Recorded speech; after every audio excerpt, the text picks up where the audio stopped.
I think that the seamlessness of the keynote presentation and the presentation that you just saw about the importance of developing solid, positive, authentic, strength-based relationships really sets things up nicely for what we're going to talk to you about today. One of the things that we employ in the Office of College and Career Readiness is the use of metaphor to help be inclusive and to engage our parents and families. The dominant metaphor that we've been using since I came on board in July in this new role in St. Paul Public Schools is the metaphor of the Voyager canoe. For those of you that are familiar with the history of the state of Minnesota, you know that many of the first early explorers were voyagers. And a lot of the traffic that they did in terms of trading was done through the process of using Voyager canoes. One of the things that's different than the metaphor that you saw today, which I think was indicative of more of an individual type of approach to being successful in post-secondary college and career of the marathon, is the use of the boat metaphor. All right, so when you get into a Voyager canoe, for those of you that ever have gone canoeing, you know that you're dependent upon all the people in that boat that have a paddle. And that at different times, we paddle together in the same direction, and at other times, I might be paddling forward, while on the other side of the boat, Tracy might be actually braking so that we can turn and avoid a rapid or a rock. All right, so it's not enough just to get families, parents, students, teachers, district central staff, educators into the boat. We all have to know what our role and responsibility is within that boat, and that we have to be working together as a team, interconnectedly holding each other accountable and providing support for one another so that we can get the best outcomes for our students. So that's kind of the metaphorical subcontext that I'm using and that we're using to provide this presentation today. This effectively is the canoe. And it's a new canoe we updated. We reorged a little bit last year, and rather than isolating our ALC, our Alternative Education Program and set of systems, we actually integrated it with two other departments within the Office of College and Career Readiness. So what you can see is that the Graduation Incentives Act, which drives, I think it's 124D.68, which drives alternative education, is actually connected to post-secondary partnerships that we have, which is a department, and then our Graduation Progress and Acceleration, which is a specific department. I won't go through all of these at this time, but you can kind of see that organizationally we're trying to set the structural conditions with which to get kids to graduation and then set them up for post-secondary success, whether it's college or whether it's career. Throughout this entire systemic process, we need to have engagement from families, and we need to have engagement from guardians, and we need to have engagement from parents. And Tracy's going to talk a little bit more specifically about that in the second half of the presentation. So we recognize that we don't have all the answers in St. Paul Public Schools. In some instances, I would even articulate that we don't fully know what the problems are. We focus a lot on the achievement gap. I would articulate that there are really 4 gaps that were addressed today in the keynote presentation. The first is an aspirational gap. That's the gap between my ability or capacity to even think and hope and dream for something that I've never seen in my family or in my generation. The second is an expectation gap. So closing that gap between the belief system that I have in myself, which may be low, compared to the belief system that you have for me as my teacher or as my parent. So having high expectations and expecting that students and young people as early as pre-K are thinking about college and or career, okay? The third gap that we talk about in the Office of College and Career Readiness is the opportunity gap. These are some of the multiple pathways that we create for students in the alternative education system. We have 2 different high schools that are ALCs. We have credit recovery using online. We have a contract alternative program for students who are at risk of not graduating. So putting the sum total of these different systems and programs together to provide those multiple pathways that the keynote speaker talked about today. Because we know that not every student is going to be successful in the traditional education system. In terms of our post-secondary partnerships, we work obviously through the career and technical education fields and programs. We have articulated programs and partnerships and pathways with colleges like St. Paul College, Metro State, Century. We were awarded a Youth Career Connect grant from the Department of Labor this last summer, in which we're, over the next 4 years, establishing 2 academies. One academy is the Academy of Finance at Como Park High School, and the second is an Academy of Information Technology at Humboldt High School. The design of the academies is to sync together this notion of college and the notion of career. So we have a actual board, an advisory board that's made up of folks from a variety of different career paths, organizations, businesses, Ramsey County, and we work to provide students with opportunities to think about college and career in the same perspective. An example of that would be the career fair that we did just a couple weeks ago at Como.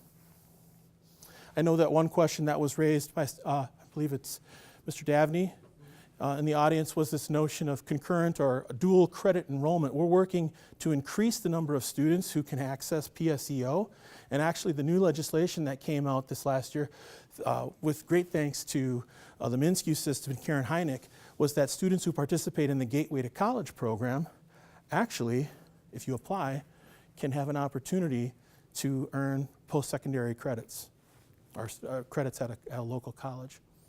In terms of some of the different partnerships we established, obviously we have our college access community partnership programs, which Tracy oversees. Examples would be College Possible, TRIO, partnerships with River Falls and other colleges. We do a significant amount of outreach to families, and Tracy will talk about the challenge of reaching 10,000 families that she was issued last spring, not by me, but by the former director. And then we have different building partnerships with principals. An example of something that we're doing this year, which is new, is we looked at the system and we recognized that our sophomores weren't getting an opportunity to engage in career, future-forward thinking. So we created a program called the REACH program, where we're actually taking students in all of the different post-secondary partnership environments that we can find them and running a road show at each of the 7 comprehensive high schools of a panel made up of students, business folk, and educators to talk with young people in the 10th grade year about the opportunities that exist in college and career, so that you can get into a pathway after that sophomore year. Finally, the last department is the Graduation, Progress, and Acceleration Department. This is where our school counselors sit. I want to focus just a little bit before I turn it over to Tracy on the Never Too Late to Graduate program. This is a program that we created last year. It's designed for young adults and adults who have aged out. So young adults who otherwise haven't gotten that diploma. We've been able to graduate close to 75 dropouts over the past, I think, 1 year. I think one of our oldest candidates who earned a diploma was 53 years old. We actually have a graduation ceremony with the same pomp and circumstance that you would find at any traditional graduation ceremony. Very powerful to see a young mother of 33 years old with her 4 children come into a graduation ceremony and get that diploma from the high school with which they actually have dropped out. It's kind of fun because you get your own high school colors. We make sure that it all fits. We have the school board members there. You get the music, you get all the excitement, you get the photography and things like that. And it kind of gives you little chills, you know, while you're there, because people are just so excited and so proud about what's going on. Yeah, it's not out of the ordinary to see people in tears at that event. So 2 things I'd like to highlight with this last slide is Gateway to College.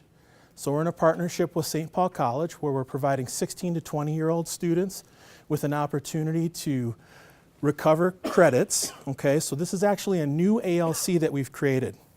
All right, the Gateway to College program is actually an ALC school housed at St. Paul College. And then through PSEO, through that new legislation that I just mentioned from this past summer, students, once they take the foundational courses, have access to college credit. Okay, which we're excited about. We have 25 students in the program, and we're looking to have a cohort of 50 students by the end of January. The last piece I want to mention that I didn't mention in the last presentation is this notion of summer. When I say the word summer school, think back to what that means for you as a student. It's probably not a positive thing. So one of the things that we did last year is we changed the name from summer school to summer term. Summer term has a very different feel to it. It's actually paralleling it with the J-term notion that you see at the collegiate level, We had 13,000 students participate in summer term last year. I want to turn it over to Tracy Zanitsch. Tracy is our special project coordinator in the Office of College and Career Readiness. I feel like a magician, you know. Here's the table, you know, don't look underneath. And then she's going to talk a little bit more specifically at a crop dust level of how we really engage families on the front end when we're going out into the community. Okay, so how's your morning been? Okay, that's good, because you were looking kind of, I don't want to say dead, but a little kind of like that lull before lunch. So we want to make sure you're not doing that. So as John mentioned, my old boss, love her to pieces, said, Trace, I need you to interact or come up with a way that we can interact with 10,000 families and students between, the end of January and June of the same year. I mean, mathematically, that's really not my thing, but even I could figure out, are you kidding? She's like, no, gotta have a goal, Trace, gotta have a goal. So what we did is, okay, we didn't do this. What I conned my colleagues into doing is that we were all in this boat together, so to speak. So we needed to reach out and find out, what did our parents, guardians, students know about the Office of College and Career Readiness? We were new. What did they need from this office? What did they think we could provide? And how could we help them interact, with the St. Paul School District and things? Now, how many folks like to volunteer at the table for the organization they work for? You go to those community events and stuff, and you get to stand here and talk to people you don't know, really aren't interested in you sometimes. How many people like doing that? Oh, right, see, you're in the front. I like you guys, this is good, Okay, you're like the rest of my team. They were not excited about having to do that, and so it's a matter of how do you come up with ways that you can succeed at finding out what your families and your kids need, and at the same time use the resources that you have. One of the ways we did that so that we could actually count things is we came up with a survey. It's much easier to approach somebody if you got a survey and stuff, and it's short, it's sweet, and things. And so we did that. That helped us collect the information we needed. It also helped my colleagues get over the fact that they didn't want to move from behind the table and things. That information showed us a couple of different things, that our families didn't know anything about us. They thought all their kids were on track to graduate on time, and that, well, they wanted a lot of information on financial aid. It also told us that a lot of our families, be it because of language barriers, new to the country, their experiences when they were in school, didn't find it very easy to communicate with us. We're a large district, didn't know what phone number to call, you get passed around. It's kind of intimidating and things. So we became the one-stop shop. You've got a question, we don't know the answer, we're gonna get you the answer, we will follow up with you and things. And so that's when the blue shirts became important. When we go out, gotta love the blue shirts. We have the blue shirts. We have a certain look to our table. So our families come back to us. They've gotten to know that they can count on us to provide information. That helped us when we needed to start building our strategic relationships, because we took that, okay, it was only 1,000 people that we could talk to, but it was better than nothing. And we started building our relationships. One of the first ones is with our family engagement and community partnership office. This is when I found out that, oh my goodness, we are just a bunch of silos over in St. Paul. And we don't talk to each other a lot. And then we started to build those bridges where we were all in this boat together. They need what we have, we need what they have, which is access to parents and things, and tips and tricks on how to get out there. So this is when we started to build the relationships with our bilingual family groups. And there were 5 of those, so that we'd show up every month at their meeting. There'd be a pair of us, so that the parents got to know the faces. Now, did the pair that went to the Hmong family group speak Hmong? No. Did the Karen group, did they speak Karen? No.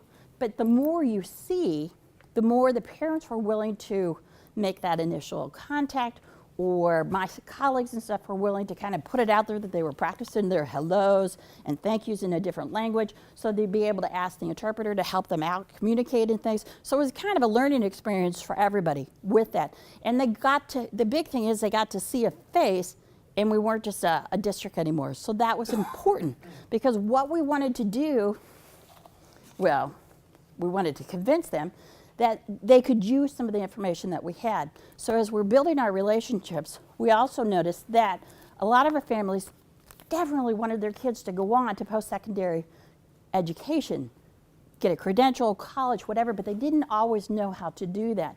So affectionately, this is called the coloring book. Yes, we give away crayons. But this is a booklet that, yes, you can color. You can do word searches and all sorts of stuff, but this is something that we hand out when we talk to parents and guardians, and it's for them and their elementary school students. Or when the counselors call us up and they're having their conferences, it gives them a way, a simple, easy to use, translated way that they can start those conversations, particularly if it's not something they're used to. We also have it just fresh off the press. It's not translated yet, but we have it for middle school as well. Slightly more sophisticated. It's more text heavy and stuff, but there's things, be it that you're figuring out how do you do your homework, or how do you manage time, or how do you talk to your student about that, all those sorts of things, so that it's easily laid out. Because that's what we're finding from our parents, is that it's not that they can't read all this information online, but they'd kind of really rather talk to you about it. And you can't really get anything that we have on this table, and yes, everybody wants my job because I have educational incentives. Okay, educational tools. See, I keep forgetting. Tools is what I'm supposed to use. But it's a way to get people to talk to us. Once again, going back to my colleagues, a lot of people don't like to table. I mean, come on.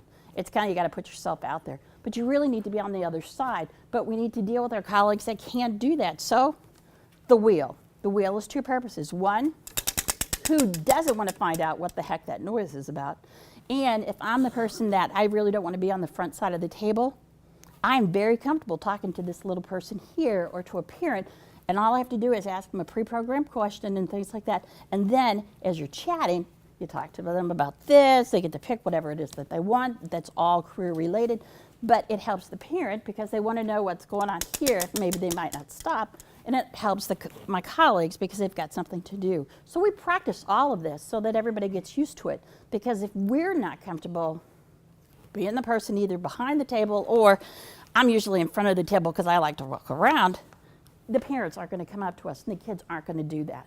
But I tell you, there are a lot of parents out there that have kids that are collecting all my little career ducks. So I had to find some new ones this year and things. But it's all a package deal, because we see our parents not just when we're at the parent conferences, not just at the school choice fair. We do the Rondo days. We do the Grand Old days. We're at the libraries. Pretty much any place you would ask us to come, we will come, as long as it's kind of tied into education. Let's not get crazy and things. But we will talk to folks. And if you let us know in advance, we make sure that we have interpreters with us and stuff so that we can meet you at the language that we can. We also take advantage of a post-secondary program, post-secondary ambassadors, where we find those college students that look just like our kids that are local. We hire them through Right Track, a program through St. Paul. And they are kind of my show and tell kids. They're actually in college. They speak the language. They look like the little kids or the middle school kids or the high school kids, but they all get a chance to interact. For example, Gao is one of my, she was a freshman at St. Kate's last year. She is a huge hit over at Farnsworth. Farnsworth has a very large Hmong population. I can't tell you what a difference it was to have somebody who had graduated from St. Paul, who was in college, first generation, speaking the language, doing all of that so that our parents could find out, yes, it was very important for their daughter to plan their career now so that she'd be ready for the future. So it's, I don't know, it's kind of a multi-layer approach. You have to make sure that your staff is on board, and if they're not, you convince them that it's fun and it'll be okay, and you never send them out alone. And then you work with finding good partners so that you can make sure you're at the right place at the right time.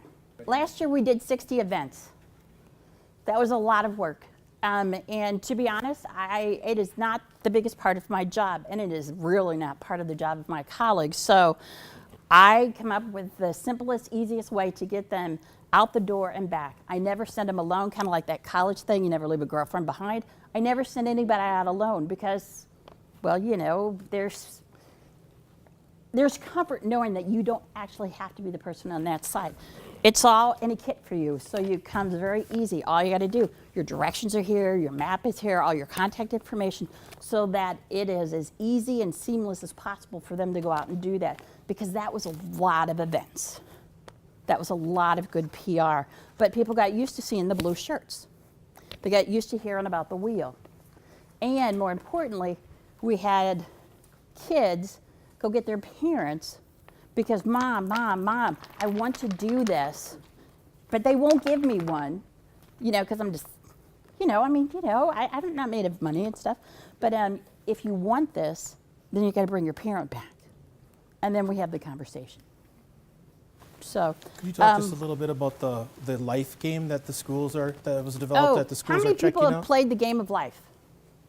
Okay, it's kind of fun, but it's kind of dated a little bit. My post-secondary ambassadors last year, I was making them make presentations. Yeah, they said nobody wanted to come, nobody was interested, but could we do something else? So they came up with the concept of career ready, college ready. It's based on the game of life. You have to get yourself out of high school, then you've got 3 career paths, and then you got to kind of make yourself around so that you can retire. It was important to us to make sure that it's reflected the community as much as possible. What I was learning from my bond students is that what a joy it was to have family come and live with them when somebody came from overseas. That is a huge joy. It is also a huge burden because it's a lot of money. So if you land on that square, you get an extra spin, which is great, but you also have to pay the bank X amount of dollars. Or one of my students' father had died. My father-in-law had recently died as well, so we talked. When my father-in-law died, he was cremated. We buried him in, out by the airport, about $10,000. Her dad died. It's about $45,000 to $50,000. So we needed that sort of thing reflected in the game as well, by a roll of the dice. If somebody dies, it's a roll of a dice of how much you're going to pay for those funeral expenses. Does that make sense? So we're trying to, get the kids to talk about that, but also include, their cultural experiences. We've had a lot of success with that game. The college access programs and stuff love to borrow it because not only does, it kind of fills time, but they love because the kids come up with all these ideas of other topics that they want to learn about so that their future presentations are pretty much planned for the rest of the year based on the conversations coming out of that game. So it's been a lot of fun to see that work. It was a lot of work to do it, but it is a whole lot of fun to see, oh man, I should have bought that house instead of just paying rent. I could have gotten a lot more money when I retired, that sort of thing. So just to bring things full circle, the core thing that we want to leave you with today is that we are in this together, and that your success, Tracy's success, is dependent upon the support and the accountability that I provide her. And my success as the director is dependent upon the accountability and the support that she provides me. It's a reciprocal process, right? So that we're working together. And it's something that we have to live out and model as adults so that the teachers in the buildings see that. And then the teachers can actually transfer that reciprocity in terms of support and accountability with the students, and then eventually students to students.